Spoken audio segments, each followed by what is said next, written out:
So in the first graph, it is showing only one point at which the tangent is parallel to the x-axis, that is f dash 0 at that point.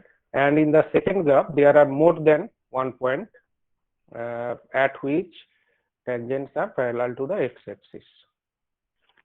So there must have at least one point, but it is not limited to only one point. So what is the geometrical significance? If the question is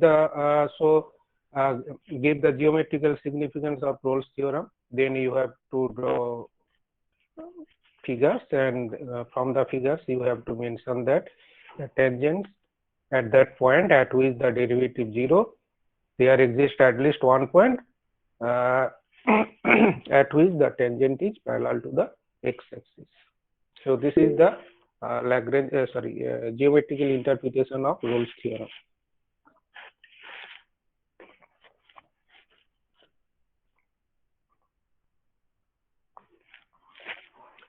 And this example probably I have solved, and one more example, example 2, we have checked that Rolle's theorem is not applicable because function is not differentiable at x equal to 0. Okay, next, the Lagrange's form of the mean value theorem. Here the function is continuous in the closed interval AB, derivable in the open interval AB, and here we have not considered the third condition of the Rolle's theorem, that is FA equal to FB. If these two conditions are satisfied, then there exists here also at least one value, remember this, between A and B, such that derivative at that point FB minus FA by B minus A.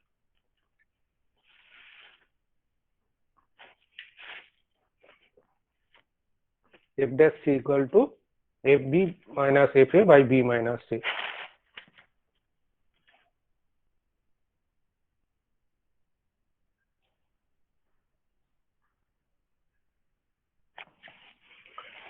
Hello, Arpan Mondal.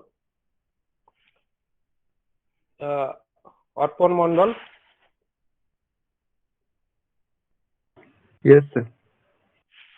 You have joined through your G Suite ID or some other mail? Sorry, sir, I mistakenly joined with the other account. No, it is not allowed. Okay, so I'm joining with my G Suite ID then. Yes. Leaving. It is required for everybody. That's why yes, I am asking again and again. I'm leaving. Okay.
Sir, you are not audible.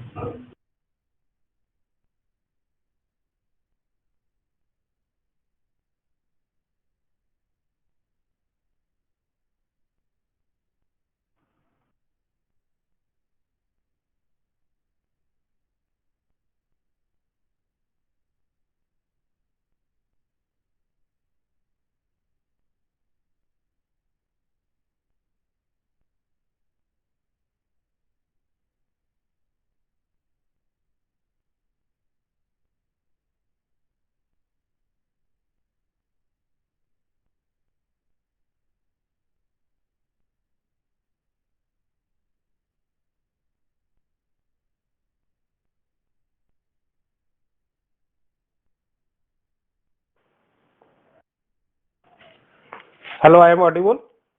Yes, sir. Yes, sir. Yes, sir. Yes, sir. Oh, maybe there is some problems. Okay.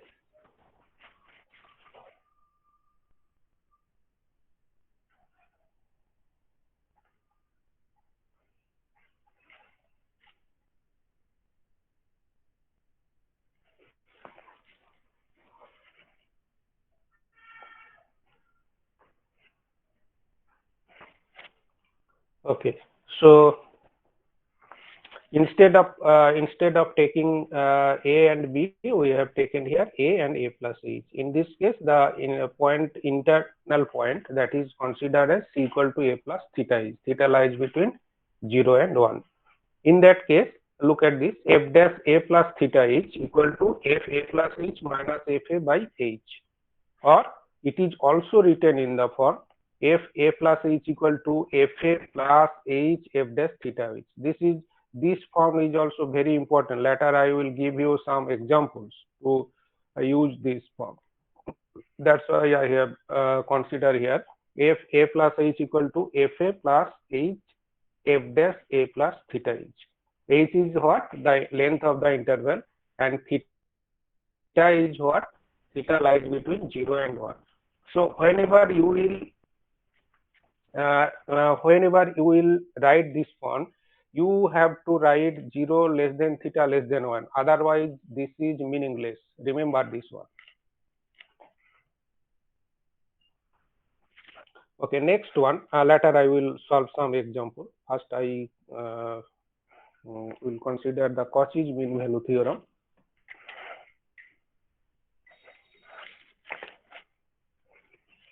Look at this. Here we have considered two functions. In Rolle's theorem, we have considered only one function. Lagrange's mean value theorem, we have considered one function. And here, two functions, fx and gx. But the conditions are almost same. Both fx and gx are continuous in the closed interval AB. Fx and gx are derivable in the open interval AB. Up to this, it is common. The third condition is g dash x not equal to 0 in the open interval. That is, derivative is not equal to 0. So if these three conditions are satisfied, then here also there exists at least one value of x. Say here it is taken as c, lies between a and b, such that fb minus fa by gb minus g equal to f dash c by g dash c. F dash c by g dash c, and c lies between a and b.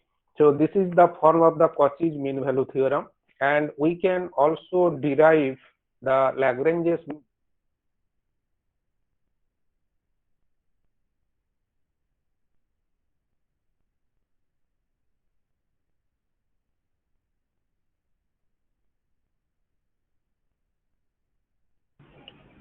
Sir, you are not audible.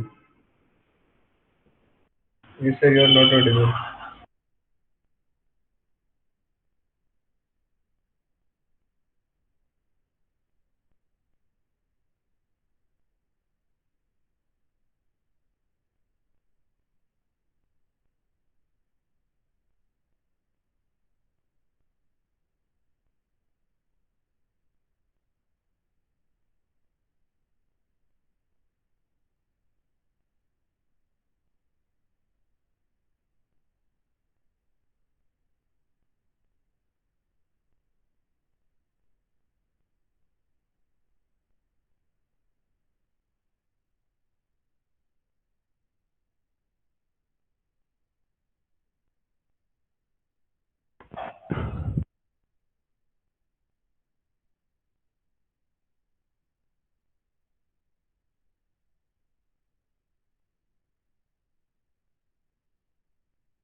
Just a moment, I will checking my microphone. It is not working. Why?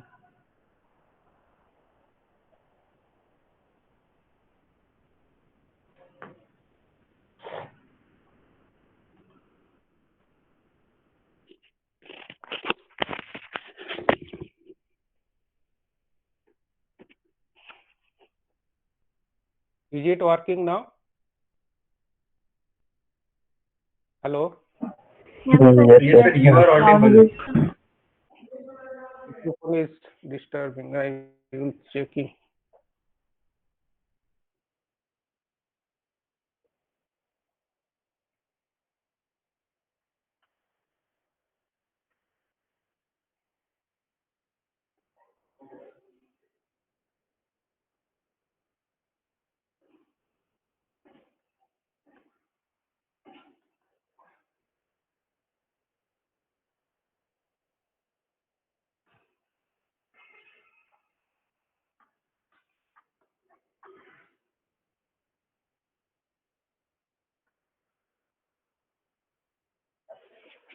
Okay. Is it visible?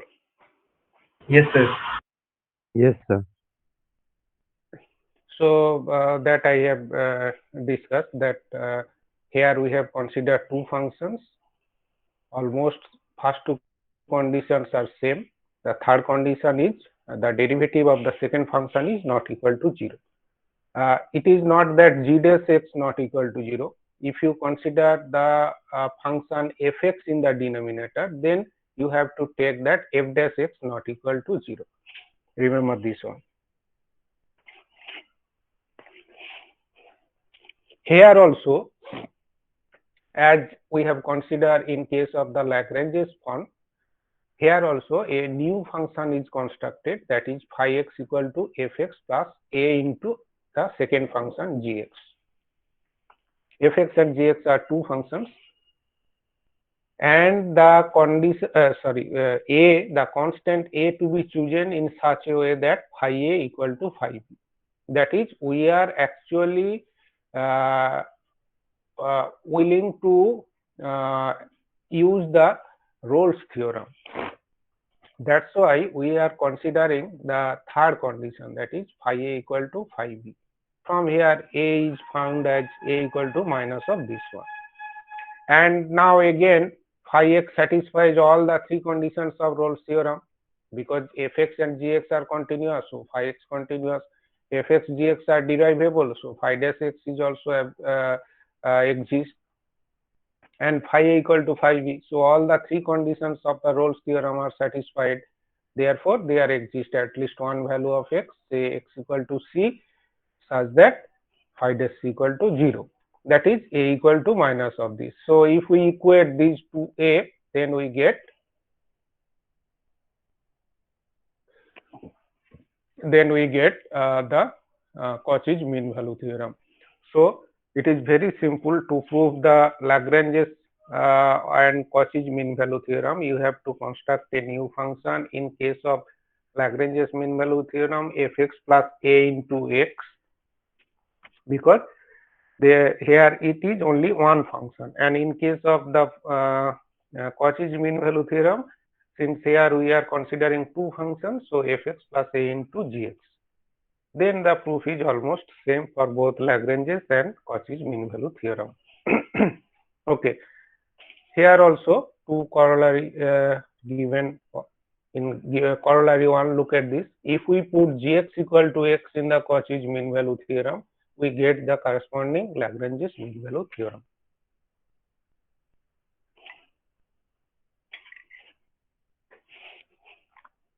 So from the Cauchy's mean value theorem, we can derive the Lagrange's mean value theorem also.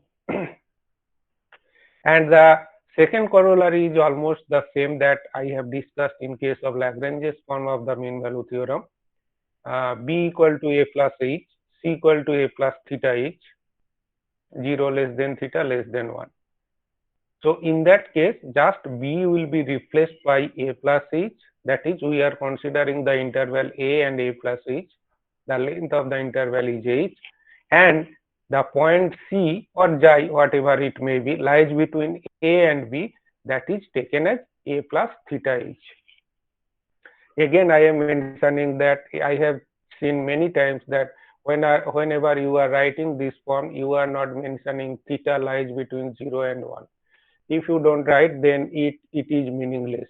You don't know where the a plus theta h will lie. Actually, it will lie between 0 and 1. Sorry, a and a plus h. So you have to mention that 0 less than theta less than 1.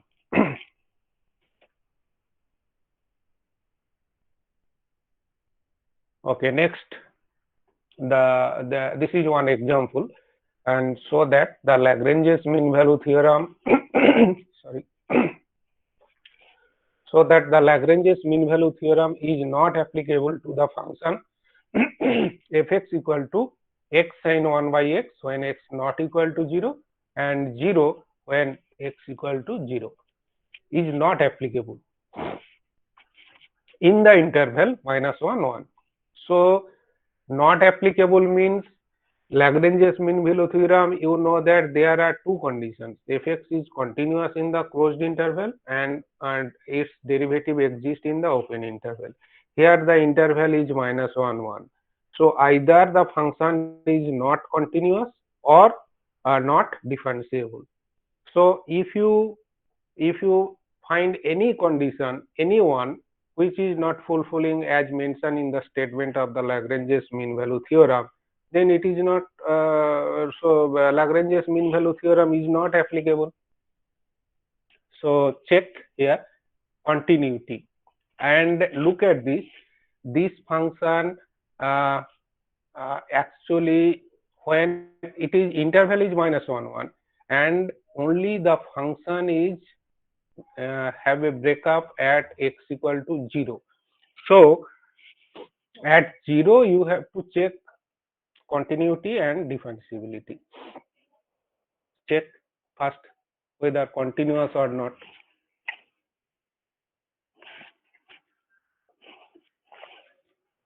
X sin 1 by x limit x tends to 0.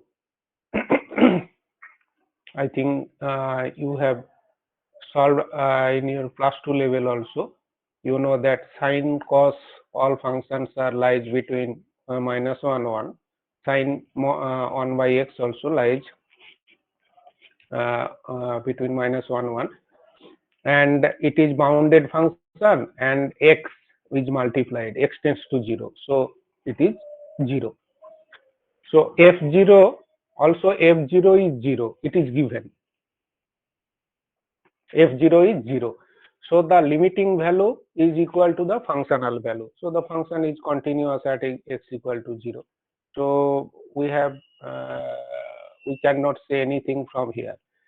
So now check the differentiability at 0. F dash 0 limit h tends to 0, 0 plus h minus f0 by h, fh by h. Fh means h sin 1 by h by h not equal to 0, so h cancel, and you know that limit h tends to 0 sin 1 by h does not exist.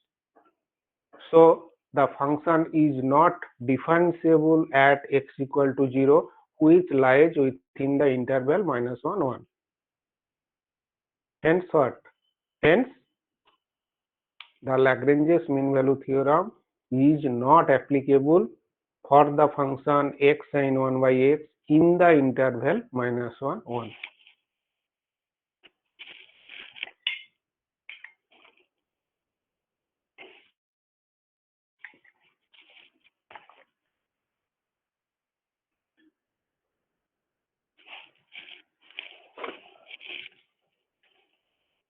Okay, next one. Here, look at this. Okay, just 1 minute. I'm coming. Just check the example.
Okay, using mean value theorem, prove the following inequality.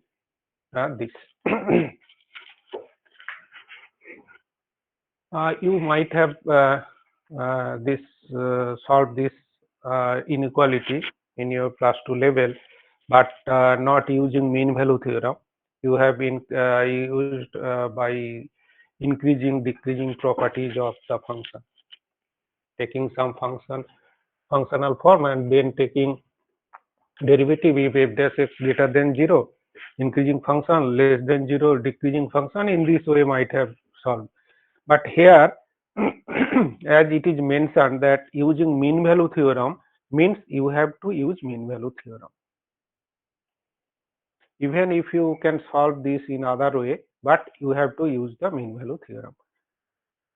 Here the function fx is taken as e to the power x, x greater than 0, it is continuous in the closed interval 0 x, interval is taken as 0x, and derivable in the open interval 0x. You know this function is very much known to us and it is continuous and derivable. Now use the mean value theorem, fx equal to f0 plus x f dash theta x. How you have found this form? Because you know that fa plus h equal to fa plus h f dash theta x.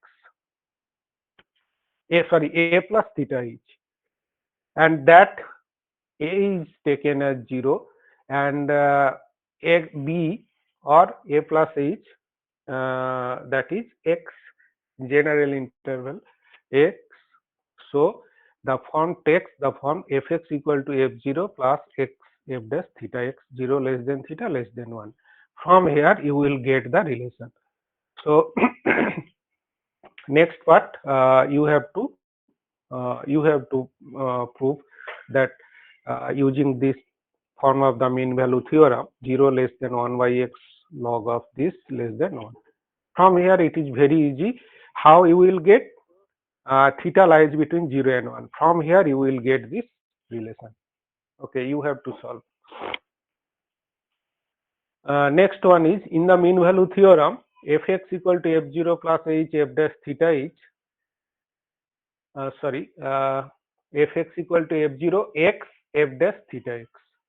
Here it is written h, but since fx equal to this, so it is theta x.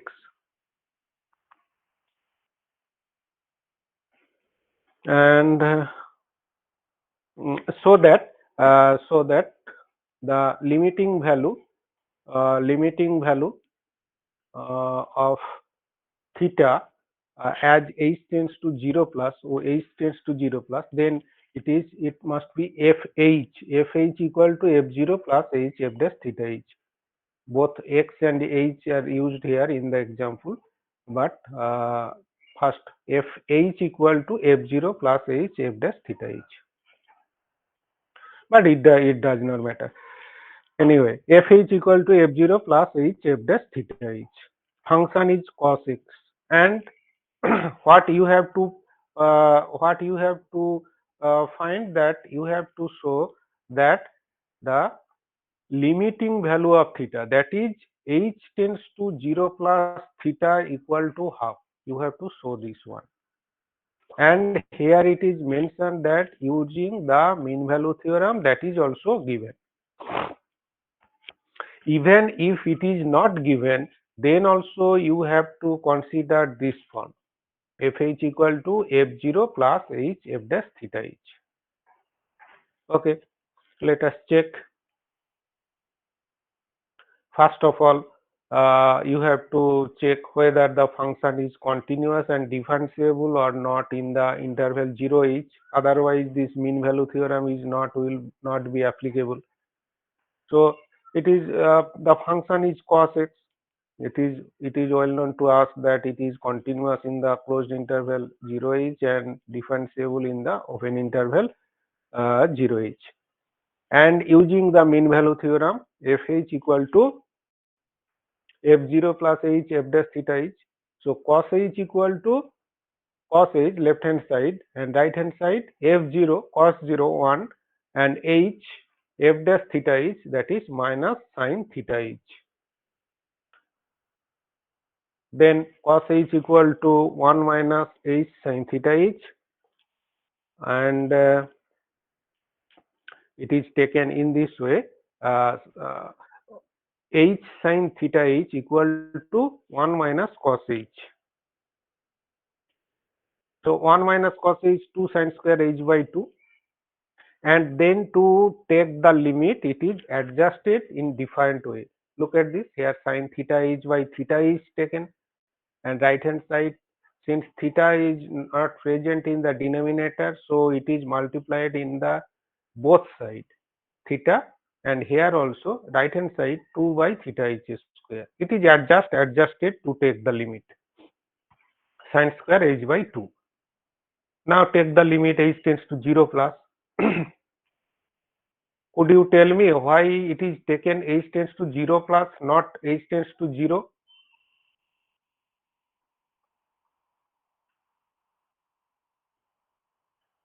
Sir, at h tends to 0, this will be not defined.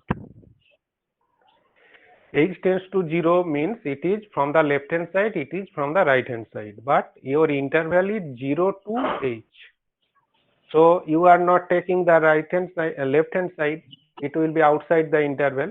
That's why it is taken h it tends to 0 plus from the right hand side. Okay. So limit h tends to 0 plus sin theta h by theta h equal to right hand side, and then you know that sin h by 2 by h by 2, and h by 2 tends to 0, that is equal to 1. Sin theta h by theta h, as h tends to 0, theta h also tends to 0, so it is also 1. So finally you will get 1 equal to 1 by 2 theta as h tends to 0 plus, as h tends to 0 plus. So that gives theta equal to half. So using mean value theorem, you have to prove this one. H tends to 0 plus theta equal to half. Where which theta? That theta used in the Lagrange's mean value theorem, which lies between 0 and 1. In any case, if anywhere if you found theta and it is lies outside the 0 and outside the 1, then you must remember that this is your problem is means your answer is wrong, because it cannot be greater than 1, it cannot be less than 0. So it must lie between 0 and 1. Okay, this is another example.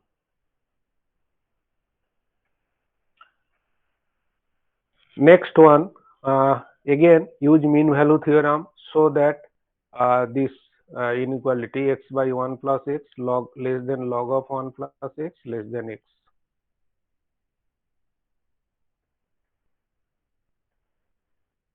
Using mean value theorem.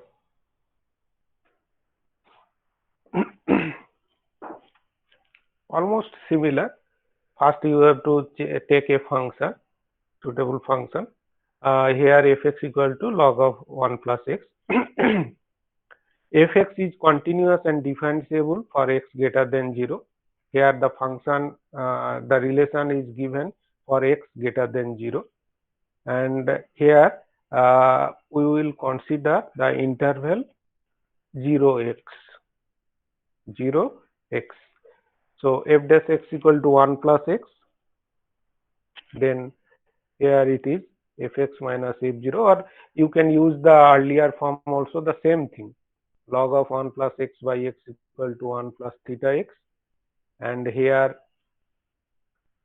1 plus theta x, I told you that it is always lies between 0 and 1, and from this relation or this is one relation, you can find in this way that 0 less than theta less than 1, so x greater than 0. So if you multiply by x, the inequality sign will not change. So 0 less than theta x less than x.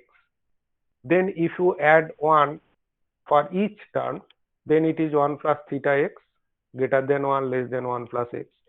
Then if you take the reciprocal, then inequality sign will change.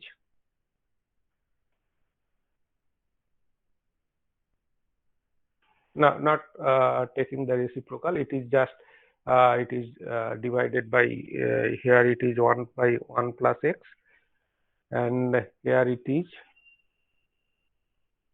1 by 1 plus theta x. Sir, Yes, reciprocal taken. is Yes, taken. reciprocal taken. Yes, reciprocal is taken because 1 plus x is here. Now it is in the it is greater than this one. So then it is multiplied x to all the terms, x by 1 plus x less than x by 1 plus theta x less than x. And look at this, in this line, x by 1 plus theta x equal to log of 1 plus x. So if you replace this x by 1 plus theta x as log of 1 plus x, then it is greater than this one, less than this one. Now considering one thing you must remember, that here it is taken log of 1 plus x, earlier function it is taken e to the power x. Which function is to be considered as fx, it depends on the problem, and there is no shortcut method. You have to identify that function. Remember this one.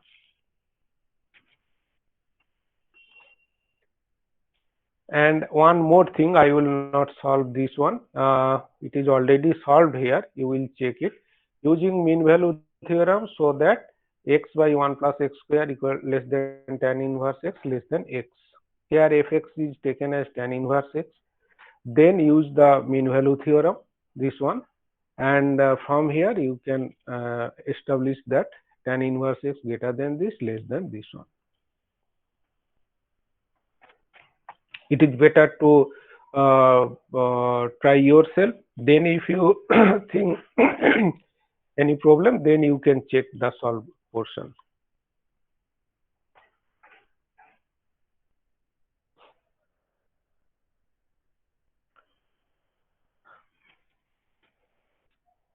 And I think this first example is already solved or not.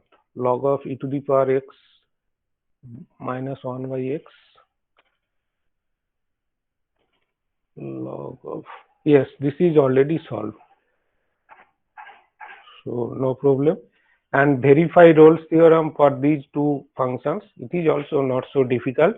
Polynomial functions are taken. Only you have to find the c which lies between 2 and 4.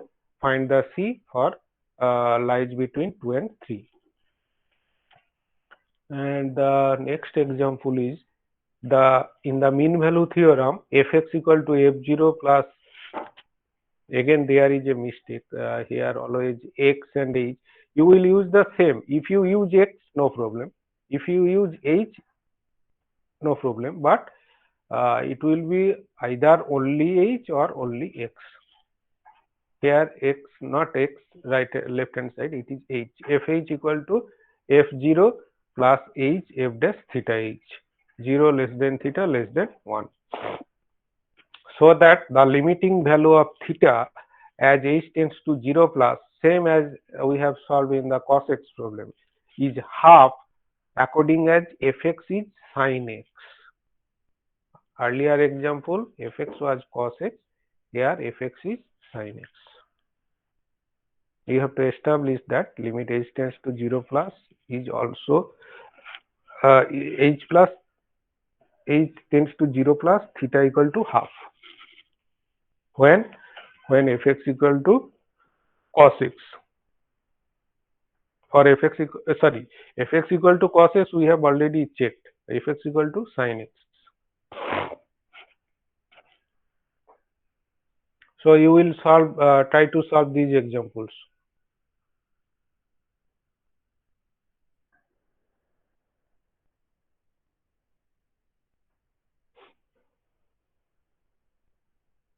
Which one?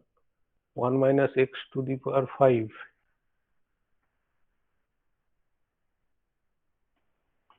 Oh, sorry. If fh equal to this, then find theta when h equal to 1, fx equal to 1 minus x whole to the power 5 by 2. Here fx is given as 1 minus x whole to the power 5 by 2. and you have to establish using the relation fh equal to f0 plus hf dash 0 plus h square by 2 factorial f dash theta h.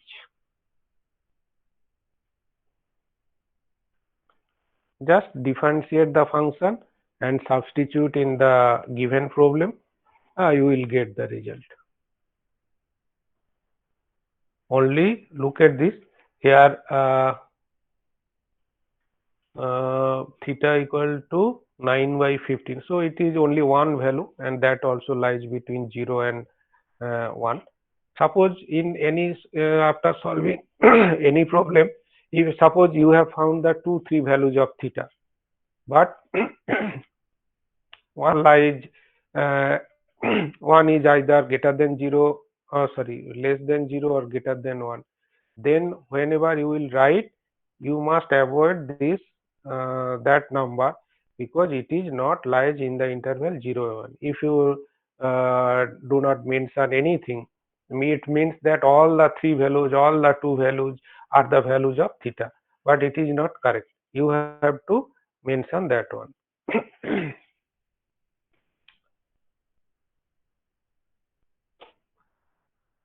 Oh, these are not examples of mean value theorem. These are all examples of Taylor's theorem. I will discuss Taylor's theorem, then I will solve these examples. And yesterday I have also sent 2 documents PDF, one for mean value theorem and another for Taylor's theorem. You of course you have received it. Yes. Yes, sir. Okay. Okay. So in this portion, if you have any question, ask me. Otherwise, I will move to the Taylor's theorem. Discuss Taylor's theorem, then I will solve some examples. In this portion, do you have any problem or any question? No, sir. No, sir. Okay. Okay. So if you think that now you have you might have not checked so seriously, because whenever you will get, you will solve those examples. Then if you found any problem, then also you can ask me later, no problem.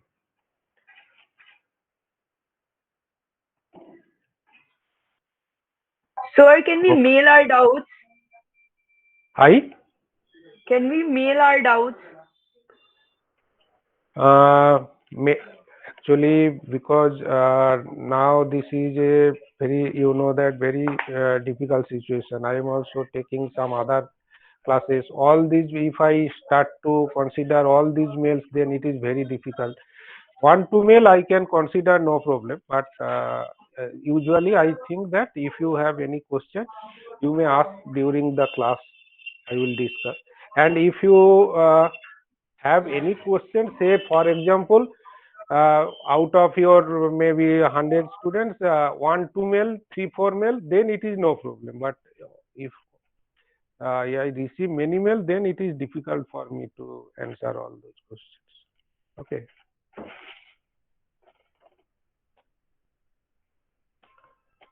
Okay. Okay. Then I am moving to the next portion.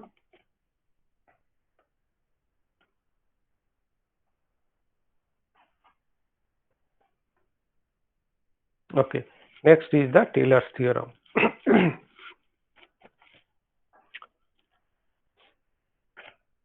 Do you have any idea on Taylor's theorem in your +2 level?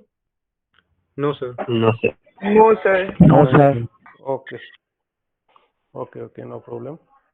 And just I will discuss the Taylor's theorem, its different form. Then I will solve some example based on the Taylor's theorem. Actually, Taylor's theorem is used to expand the functions, not all functions, if it satisfies certain conditions as mentioned in the statement of the theorem. So if these conditions are satisfied, we can expand the function using Taylor's theorem. And here first in this Taylor's theorem, here look at this, here only the finite number of terms, n plus 1 number of terms. Later, if it satisfies some other condition, then we can also extend these expansion up to infinity. But here I will this Taylor's theorem, we are not considering the infinite number of terms. Later I will discuss it.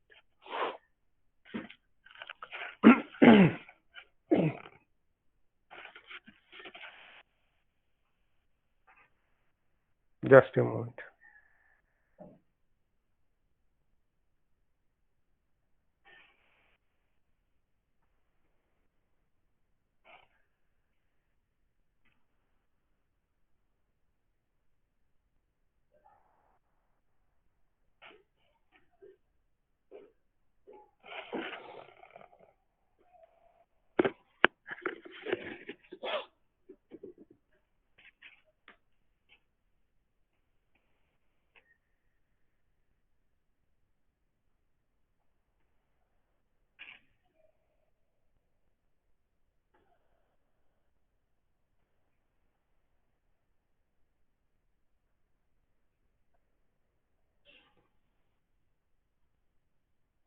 Sir, can't we start the next topic after 10 minutes break? Okay, no problem. So I will start at 12. Sorry, at 10. Sure, sir. Yes, sir. Okay, no problem. Then I will start Taylor's theorem. Okay, 10 minutes break.